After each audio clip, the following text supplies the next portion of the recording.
வணக்கம்.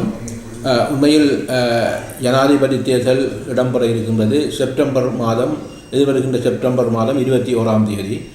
அதற்கு இடையில் அஞ்சல் மூல வாக்கெடுப்பு இடம்பெற இருக்கின்றது. அதுதான் முக்கியமாக எமது உறவுகளாக இருக்கக்கூடிய அரசாங்க அதிகாரிகள், அரசாங்க ஊழியர்கள், அரசாங்க உத்தியோகத்தர்கள், பாடசாலை அதிபர்கள், பாடசாலை ஆசிரியர்கள் மற்றும் திணைக்களங்கள் சார்பிலும் வேலை செய்கின்ற அனைவருக்குமான இந்த அஞ்சல் வாக்கெடுப்பு இடம்பெற இருக்கின்றது. உண்மையிலே எமது உறவுகளாக இருக்கக்கூடிய தமிழ் உத்தியோகத்தர்கள், தமிழ் அரச அதிகாரிகள் அனைவரும் ஒற்றுமையாக தமிழ் பொது வேட்பாளராக நான் இப்பொழுது இந்த தேர்தலிலே போட்டியிடுகின்றேன். சங்கு சின்னத்தில் உண்மையில் நான் ஜனாதிபதியாக வருவதற்காக அதிலே போட்டியிடவில்லை. உங்களுக்கு தெரியும், பல விடயங்கள் எங்களின் இந்த விடுதலை போராட்டம் என்பது கடந்த காலம் 75 ஆண்டுகளாக இடம்பெற்றிருக்கின்றது. கடந்த 8 ஜனாதிபதிகளுக்கும் நாங்கள் வாக்களித்திருக்கின்றோம். எங்கள் தமிழ் தலைவர்கள் அவருடன் பேசியிருக்கின்றார்கள். எந்த ஒரு விடயமுமே அதிலே தீர்க்கப்படவில்லை. ஆகவே இந்த தேர்தலை நாங்கள் ஒரு வித்தியாசமாக நீங்கள் ஏமாற்றி இருக்கின்றீர்கள், தமிழ் மக்களுக்கான தீர்வு தரவில்லை. ஆகவே இதை நாங்கள் உங்களை எவரையும் நாங்கள் ஆதரிக்க தயாரில்லை, நாங்களாகவே இருக்கின்றோம் என்ற விடயத்தை காட்டுவதற்காக இந்த தேர்தலிலே நான் களமிறங்கி இருக்கின்றேன். அதிலே கூடுதலாக செப்டம்பர் 21ஆம் தேதி தேர்தல் இடம்பெற்றாலும் கூட அரசாங்க ஊழியர்கள் ஆகிய நீங்கள் எதிர்வருகின்ற செப்டம்பர் 4ஆம் தேதி, 5ஆம் தேதி, 6ஆம் தேதி சென்று அந்த தேசிய கடமையை நீங்கள் செய்ய வேண்டும். ஏனென்றால் நீங்கள் ஒரு எடுத்துக்காட்டானவர்கள், ஒரு அறிவுபூர்வமாக சிந்திக்கின்றவர்கள். ஆகவே இந்த விடயத்தில் நிச்சயமாக வாக்களிக்கிறதுக்கு நீங்கள் சங்கு சின்னத்துக்கு நேரே வாக்களிக்க வேண்டும் என்பதற்காக இந்த விடயத்தை நான் முன்னிறுத்தி இந்த இடத்திலே இந்த செய்தியாளர் மாநாட்டிலே நான் தெரிவித்துக் கொள்கின்றேன். தொடர்ச்சியாக தமிழ் மக்களிடையே இந்த பெரும்பான்மை கட்சிகள் ஏற்கனவே முன்வைத்த விடயங்களை தான் முன்வைத்துக் கொண்டிருக்கிறார்கள். ஆனால் இதில் சில அரசியல் கட்சிகள் எதிர்வரும் காலத்திலே யாருக்கு வாக்களிப்பது தொடர்பை தமது அறிவிப்பை வெளியிட இருக்கின்றார்கள். இந்த வேட்பாளர்கள், பிரதான வேட்பாளர்கள் 4 பேர். இப்போது அவர்களது சிந்தனை, தமிழ் மக்களின் அரசியல் தீர்வு, தமிழ் மக்களின் பிரச்சனைகள், இந்த பொருளாதார ரீதியான பிரச்சனைகள் தொடர்பாக அவர்களது சிந்தனையை நீங்கள் அவர்களது இப்பொழுது வெளிவந்த செய்திகளை வைத்துக்கொண்டு நீங்கள் அதை எவ்வாறு பார்க்கிறீர்கள்? உண்மையிலே நல்ல கேள்வியாக இருக்கின்றது. இதில் நாங்கள் பார்க்கப்பட வேண்டியது, இப்பொழுது பிரதான வேட்பாளராக 4 பேரைத்தான் நாங்கள் கோருகின்றோம். இந்த 4 வேட்பாளர்களும் அதில் 3 வேட்பாளர்கள் கடந்த ஜனாதிபதி தேர்தலிலே போட்டியிட்டு தோல்வியடைந்தவர்கள். குறிப்பாக ரணில் விக்ரமசிங்கவாக இருக்கலாம், அல்லது சயித் பிரேமதாசவாக இருக்கலாம், அல்லது அனுரகுமார திசாநாயக்காவாக இருக்கலாம். அந்த 3 பேரும் ஏற்கனவே ஜனாதிபதி தேர்தலில் போட்டியிட்டு தோல்வி கண்டவர்கள். அடுத்ததாக இருக்கக்கூடியவர் ஒரு ஜனாதிபதியின் மகனாக இருக்கக்கூடிய நாமல் ராஜபக்ச அவர்கள் இப்பொழுது முதல் முறையாக ஜனாதிபதி தேர்தலிலே போட்டியிடுகின்றார். இதிலே நாங்கள் பார்க்கக்கூடிய விடயமாக இருக்கின்றது, இந்த 3 நாமல் ராஜபக்ச அவர்கள் ஒரு ஜனாதிபதி மகனாக இருந்தாலும் அவருக்கும் அந்த அரசியல் அறிவு இருக்கின்றது. ஆகவே இந்த 4 ஜனாதிபதிகளையும் நாங்கள் பார்க்கின்ற போது, அவர்கள் தேர்தல் பிரச்சாரங்களை அவதானிக்கின்ற போது தென்பகுதியிலே ஒரு விதமான கருத்தும், வடபகுதியால் தமிழ் மக்கள் மத்தியிலே இன்னொரு விதமாக சிந்தனையும் கூறுகின்ற விடயமாக இருந்து கொண்டிருக்கின்றது. அதில் குறிப்பாக நாங்கள் பார்க்கின்ற போது ஜனாதிபதி ஆக இருக்கக்கூடிய ரணில் விக்ரமசிங்கே அவர்கள் இங்கே இந்த யாழ்ப்பாணத்திலே எங்கள் தமிழரசு கட்சி தலைவர்களுடன், தமிழ் தேசிய அரசியல் கட்சி இருக்கக்கூடியவுடன் 13வது அரசியல் விவகாரம் தொடர்பாக பேசிவிட்டு அதை பரிசீலிக்கலாம் அல்லது தரலாம் என்பதை கூறியிருந்தார். அதே நேரத்தில் அவரே எங்கள் சம்பந்தனை அவர்களின் இறுதி மரணச் சடங்கிலே அவர் உரையாற்றுகின்ற போது, போலீஸ் அதிகாரத்தை இப்பொழுது தர முடியாது, போலீஸ் அதிகாரத்தை இன்னும் ஒரு மேசையிலே பேசி அதை பார்த்து கொள்ளலாம். ஆகவே நாங்கள் ஏனைய விடயங்களை பற்றி நாங்கள் தருவதற்கு தயாராக இருக்கின்றோம், அல்லது அதை பற்றி பரிசீலிப்போம் என்ற விடயத்தை அவர் கூறியிருந்தார். ஆனால் சிங்கள மக்கள் மத்தியிலே அதை அவர் கூறவில்லை. சிங்கள மக்கள் மத்தியில் அவர் என்ன கூறுகின்றார் என்றால், பொருளாதாரத்தை மீட்டி தந்த ஒரு மன்னனாக, பொருளாதாரத்தின் மூலமாக இந்த நாடு ஒரு வங்குரோத்தாக இருந்த நாடு, படுகொலியில் இருந்த நாட்டை நாங்கள் மீட்டதாக அவர் அந்த கருத்துக்களை கூறுகின்றாரே தவிர, சிங்கள மக்கள் மத்தியிலே சென்று வடகிழக்கு மக்களுக்கான ஒரு இனப்பிரச்சனை தீர்க்கப்பட வேண்டும், அதற்கான அதை நாங்கள் செய்வதற்கு நீங்கள் எல்லோரும் எனக்கு வாக்களியுங்கள் என்று கூட அவர் கூறவில்லை. அது அவரின் கருத்தாக இருக்கின்றது. இரண்டாவதாக இருக்கக்கூடிய சயித் பிரேமதாஸ் அவர்களை நாங்கள் நோக்குவோமாக இருந்தால், அவர் கூறுகின்ற கருத்து என்னவென்றால் 13வது அரசியல் யாப்பில் இருக்கின்ற அதிகாரங்களை நாங்கள் தருவதற்கு தயாராக இருக்கின்றோம். ஆனால் அதில் அந்த போலீஸ் அதிகாரம் காணி அதிகாரத்தை பற்றி அவர் அதில் வித்தியாசமாக சுட்டி காட்டவில்லை, அதை கூறுகின்றார். ஆனால் தென்பகுதியிலே போய் அங்கே கூறுகின்றார், விடுதலை புலிகளின் தலைவரை தான் அவரை பற்றி கூறுகின்றார். நான் சிங்கள மக்களுக்கான ஒரு ஜனாதிபதி என்ற விடயத்தை தான் அங்கு காட்டுகின்றார். அவரை பற்றி நான் ஒன்று கூற வேண்டும் என்னவென்றால், உங்களுக்கு தெரியும், நல்லாட்சி அரசாங்க காலத்திலே அவர் ஒரு அமைச்சராக இருந்தவர். எங்கள் தமிழ் தேசிய கூட்டமைப்பும் அதில் இணக்கப்பாட்டு அரசியலில் இருந்தது. 1000 பாஞ்சாலைகளை வடகிழக்கில் கட்டுவதற்காக அமைச்சரவையிலே அங்கீகாரம் பெற்று பாராளுமன்றத்தில் அதை நிறைவேற்றியவர். ஆகவே அந்த திட்டத்தின் அடிப்படையில் தான் இப்பொழுது வடகிழக்கிலே பாஞ்சாலைகள் கட்டப்பட்டு எங்கள் நில அபகரிப்பு சின்னங்கள், எங்கள் பண்பாட்டு அடையாளங்கள் மாற்றுவதற்கு அவர் தயாராக இருக்கின்றார். ஆனால் அவர் அங்கு ஒரு விதமான கருத்துக்களை கூறிக்கொண்டு இங்கே வந்து வடகிழக்கிலே நான் 13 தருவதற்கு தயாராக இருக்கின்றேன், நீங்கள் வாருங்கள் பேசுங்கள் என்ற விடயத்தை அவர் கூறுகின்றார். அடுத்ததாக இப்பொழுது அனுரகுமார திசாநாயக்க அவர்கள் எதிர்வருகின்ற 4ஆம் தேதி இப்பொழுது யாழ்ப்பாணத்திலே ஒரு பொதுக்கூட்டத்துக்கு வர இருக்கின்றார். அவர் என்ன கூறுகின்றார் என்றால், நாங்கள் மாகாண சபை அதிகாரங்களை தங்கள் கட்சியின் கொள்கை இல்லை, இருந்தாலும் கூட மாகாண சபை தான் முறை என்று கூறுகின்ற போது நாங்கள் அதை ஏற்றுப்பதற்கு தயாராக இருக்கின்றோம் என்று கூறுகின்றார். அதே கட்சியில் இருக்கின்ற அவர் ஏவிபி கட்சியை சேர்ந்தவர். அவர் தான் 2006ஆம் ஆண்டு நான் பாராளுமன்ற உறுப்பினராக 22 பேர் இருந்தபோது அவரும் இணைந்து, அவரின் கட்சியும் சேர்ந்துதான் இணைந்த வடகிழக்கை 2ஆக இப்பொழுது விரித்து வைத்து 8 மாகாண சபை மாகாணங்களை 9 மாகாணங்களாக மாற்றி வடகிழக்கை பிரித்தவர் அந்த அனுரகுமார திசாநாயக்க. அவர் வந்து அவ்வாறு கூறுகின்றார். ஆனால் இனப்பிரச்சனையை பற்றி கூறவில்லை. நாமல் ராஜபக்சே தெளிவாக கூறுகின்றார், நான் வடக்கில் ஒன்றுதான் பேசுவேன், கிழக்கிலும் ஒன்றுதான் பேசுவேன், தென்பகுதியிலும் ஒன்றுதான். இந்த இணைந்த வடகிழக்கோ அல்லது மாகாண சபைகளுக்கு அதிகாரம் கொடுப்பதற்கு நான் முற்றுமுழுதாக நிராகரிக்கிறேன் என்று அவர் வெளிப்படையாகவே எதிர்க்கின்றார். ஆகவே அந்த 4 பேருக்கும் இங்கே முகவர்கள் இருக்கின்றார்கள் வடகிழக்கிலே. அவர்களுக்கு வாக்களியுங்கள், அவர் அது செய்வார் இது செய்வார் என்று அபிவிருத்திக்காகத்தான் மக்கள் வாக்களிக்க வேண்டுமாக இருந்தால் உண்மையிலே எங்கள் போராட்டம் என்பது அது இடம்பெற்றிருக்கக்கூடாது. அந்த போராட்டத்துக்காக அபிவிருத்திக்காக நம்பி மக்கள் வாக்களிக்கவில்லை, அபிவிருத்திக்காக நம்பி இத்தனை ஆயிரம் மக்களை பலிக்கடவாக்கிய வரலாறும் இல்லை. ஆகவே இதை உணர்ந்து கொள்ள வேண்டும் என்னவென்றால், தமிழ் மக்கள் அல்லது அவர்களை அழைத்து வருகின்றவர்கள், அவர்களுக்கு மோகர்களாக செயல்படுகின்றவர்கள், அவர்கள் இரட்டை வேடங்களில் நடித்துக் கொண்டிருக்கின்றார்கள். தமிழ் மக்களுக்கு ஒரு கதை கூறுகின்றார்கள், சிங்கள மக்கள் மத்தியில் போய் இன்னொன்று பேசுகின்றார்கள்.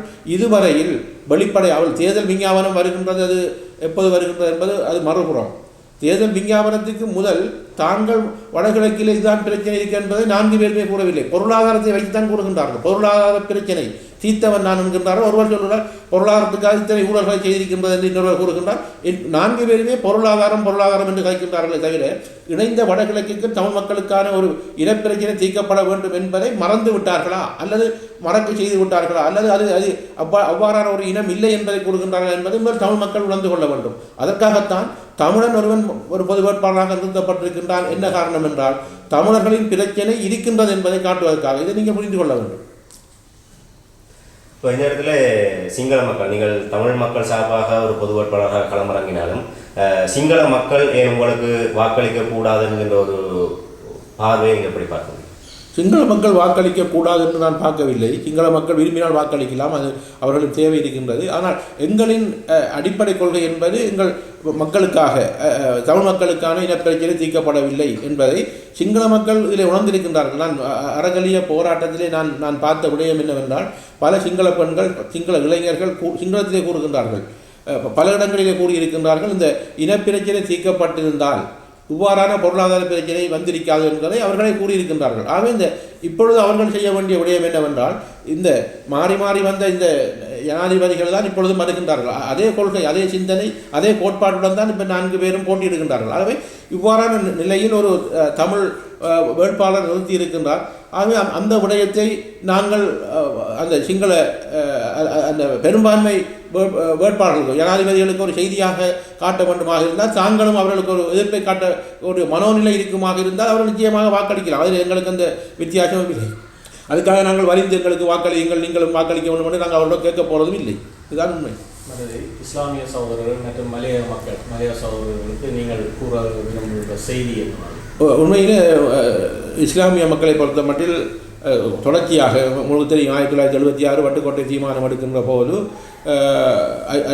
தலைவர் அஷ்ரப் அவர்களும் இணைந்தான் அந்த வட்டுக்கோட்டை தீர்மானத்திலே முன்னிலையிலே இருந்து எடுக்கப்பட்டார். ஆகவே இந்த இஸ்லாமிய மக்களை பொறுத்த மட்டில் நான் பல இடங்களிலே இன்று இந்த வேட்பாளராக வருவதற்கு முன்பு பல இடங்களிலே கூறியிருக்கின்றேன். அதிலே குறிப்பாக வடகிழக்கிலே இருக்கின்ற எங்கள் இஸ்லாமிய மக்கள், இஸ்லாமிய அரசியல்வாதிகள், இஸ்லாமிய புத்திஜீவிகள் அதை உணர்ந்து கொள்ள வேண்டும்.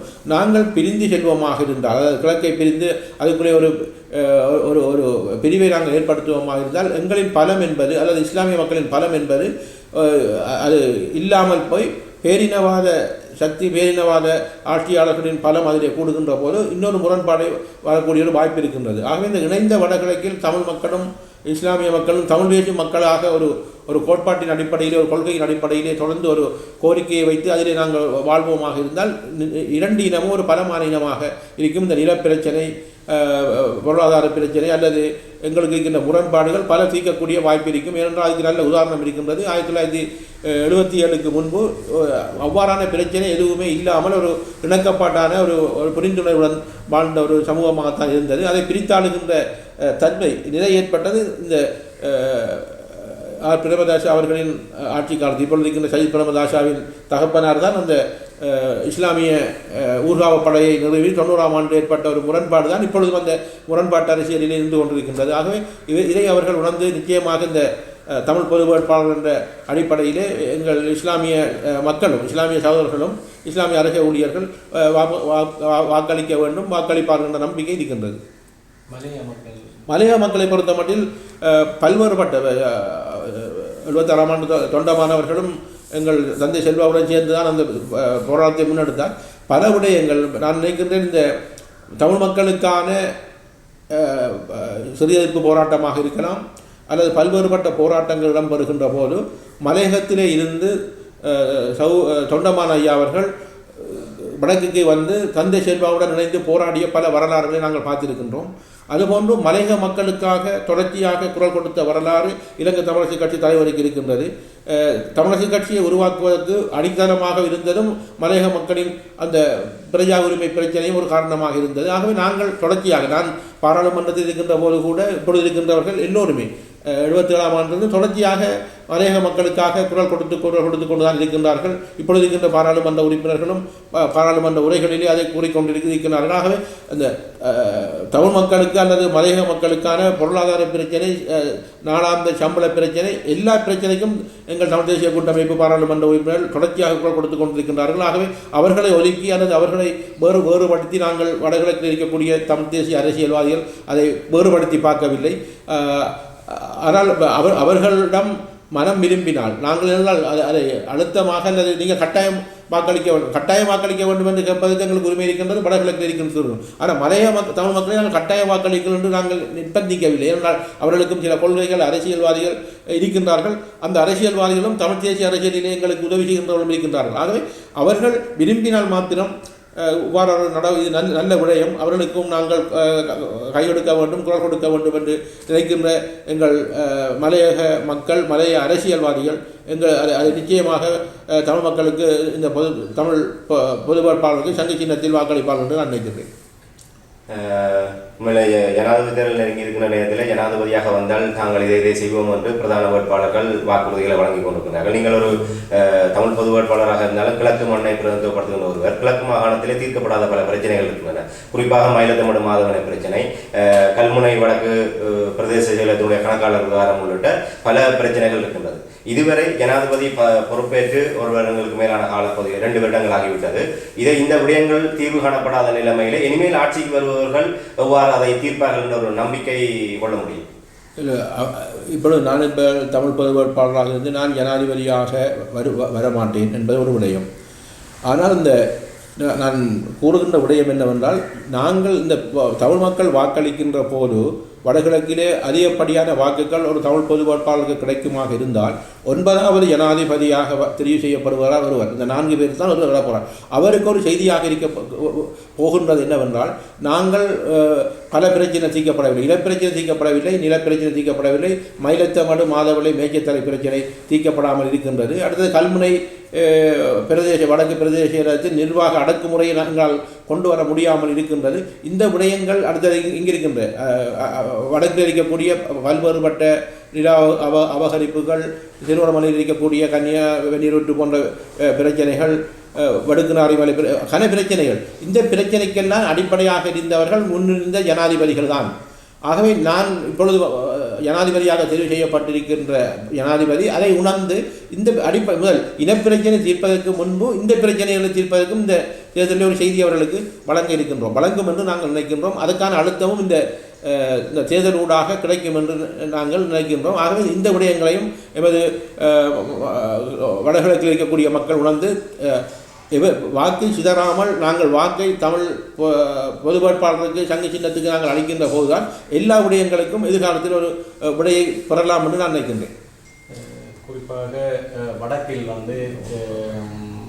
தமிழ் தேசிய அரசியல் கட்சிகள் ஒன்று சமஷ்டியை ஆதரிப்பவர்களுக்கு எங்களது ஆதரவு இருக்கணும்னு சொல்லி ஒரு கட்சியும், அதே நேரம் ஜனாதிபதி தேர்தலிலிருந்து மக்கள் புறக்கணிக்க வேண்டும், தேர்தலில் வெறும் வாக்கு அளிக்கக்கூடாதுன்னு சொல்லி இருவேறு பிரச்சாரங்கள் மேற்கொள்ளப்படுங்க. அதே நேரத்தில் பொது வேட்பாளர்கள் தேவை என்பதை பற்றி இங்கு பொது அமைப்புகளாக கொண்டு நிறுத்தப்பட்டிருக்காங்க. இதை நீங்கள் எப்படி பார்க்குறீங்க? இது ஒன்றும் பார்க்கறது ஒன்றுமில்லை. என்றால் நான் சொல்லணும், தமிழ் தேசிய அரசியல் என்பது 2009 மே 18க்கு பிறகு சிதறி இருக்கின்றது.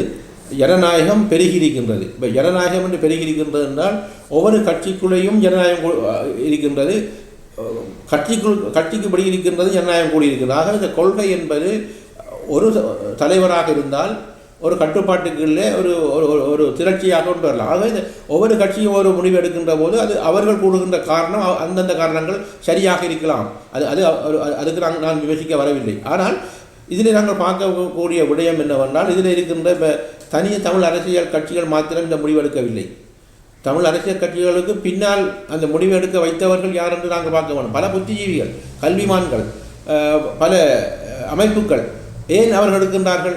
கடந்த கால படிப்பினையை வைத்துத்தான் இந்த முடிவை எடுத்திருக்கின்றார்கள். ஆக இந்த படிப்பினை என்பது அவர்கள் எடுத்திருக்கின்ற அந்த விடயத்துக்கு இந்த முறை நாங்கள் அவர்களுக்கு சந்தர்ப்பம் கொடுக்க வேண்டும். அந்த சந்தர்ப்பம் சரியானது என்பதை விலகியிருக்கின்ற கட்சிகள் உணர வேண்டும். குறுகிய அரசியல் லாபம் அல்லது தனிநபர் வெறுப்புகள் இதிலே காட்ட முடியாது. இதில் நான் பல இடங்களில் கூறுகின்ற விடயம் என்னவென்றால், இந்த வாக்கு என்பது இந்த தமிழ் தேசிய அரசியலில் இருக்கின்ற தமிழ் மக்களின் வாக்கு என்பது எனது வாக்கு எனக்கு போடுகின்றேன் என்ற மனோநிலை இந்த தேர்தலில் வர வேண்டும் என்பதை நான் கூறுகின்றேன். ஏனைய வேட்பாளர்கள் அவ்வாறு இல்லை. இவர் சைத்துக்கு அல்லது ரணிலுக்கு அன்புகுமாருக்கு கூட இதை பெறலாம். இது அரியநேத்திரன் என்ற மனிதனுக்கு வாக்கு இல்லை. இது தமிழ் தேசியத்துக்கான வாக்கு, தமிழ் தேசியத்தின் அடையாளத்துக்கான வாக்கு. இந்த தமிழ் தேசியத்தின் அடையாளமாக தான் நாங்கள் அந்த சின்னத்தையும் கூட நாங்கள் தெரிந்தெடுத்தது. சங்கு சின்னம் என்னவென்றால் அது ஒரு பாரம்பரியம், தமிழரின் உரிமைக்காக சங்கு ஊதுகின்றது. சங்கு ஊதித்தான் இந்த தேர்தலில் நாங்கள் கேட்கின்றோம். ஆகவே நீங்கள் அந்த சங்கு சின்னத்தை வைக்கின்ற போது நிச்சயமாக நாங்கள் எல்லோரும் ஒற்றுமையாகவும் மகிழ்ச்சியாகவும் அடுத்த கட்ட இதில் ஒரு அரசியல் தீர்வை பெற்றவர்களாக வாழ்வோம். அந்த முதலாவது செய்தி இந்த 9வது ஜனாதிபதிக்கு ஒரு அழுத்தத்தை கொடுக்கும். அடுத்த செய்தி ஸ்ரீலங்கா நாட்டுக்கு கொடுக்கும். அடுத்த செய்திகள் அயல் நாடாக இருக்கக்கூடிய இந்தியாவுக்கு கொடுக்கும். இன்னும் எங்கள் சர்வதேச பரப்பில் இருக்கக்கூடிய சர்வதேச நாடுகளுக்கும் ஒரு செய்தியாக பரவலாக கொடுக்கின்ற போது ஒரு நிச்சயமாக ஒரு அரசியல் தீர்வை இதிலிருந்து பெறலாம் என்ற நம்பிக்கை எங்களுக்கு இருக்கின்றது. அப்போ இந்த நேரத்தில் ஜனாதிபதி தேர்தலில் ஒரு 39 வேட்பாளர்கள் போட்டியிடுகிற நிலைமையிலே தேர்தல் கண்காணிப்பு அமைப்பான பெப்ரல் அமைப்பு அதிலே முதன்மையாக 6 வேட்பாளர்களை தெரிவு செய்து ஒரு நேரடி விவாதத்துக்கு அழைத்திருக்கிறார். உண்மையிலே தெற்காசிய பிராந்தியத்திலே இது ஒரு முதல் நிகழ்வாக, அப்படி ஒன்று நடைபெறுமாக இருந்தால் ஒரு முதல் நிகழ்வாக பார்க்கப்படுகின்றது. அதிலே 6 வேட்பாளர்களே தமிழ் பொது வேட்பாளரான உங்களுடைய பெயரையும் உள்ளடக்கி இருக்கின்றார்கள். அதை எப்படி பார்க்கின்றீர்கள்? அதில் நீங்கள் பங்கெடுப்பதற்கான வாய்ப்புகள் எப்படி இருக்கு? நிச்சயமாக நான் அந்த ஊடகங்களிலே பார்த்தேன். தனிப்பட்ட அழைப்பு இன்னும் வரவில்லை. வந்தால் நான் அதை நிச்சயமாக அதில் கலந்து கொள்வேன். அதில் எந்த மாற்று கருத்தும் இல்லை. உண்மையில் நீங்கள் கூறுகின்ற போது 6 வேட்பாளர்களில் 5 பேர் பேரினவாத பெரும்பான்மை வேட்பாளர்கள் அதிலே உள்ளடக்கப்பட்டிருக்கின்றார்கள்.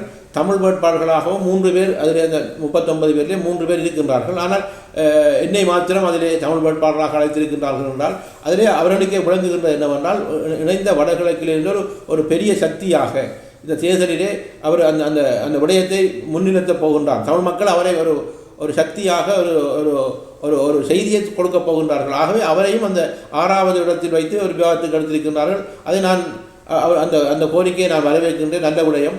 அதிலே நான் விவாதத்திலே நான் கலந்து கொள்ள இருக்கின்றேன். ஏனென்றால் அதிலே பல விடயங்கள், அதிலே பல ஜனாதிபதிகளுக்கும் நான் அதிலே பல செய்திகளை, அந்த வேட்பாளர் ஏனைய 5 வேட்பாளர்களும் எனது செய்தியை உணர வேண்டும் என்பதில் நான் ஆவலாக இருக்கின்றேன்.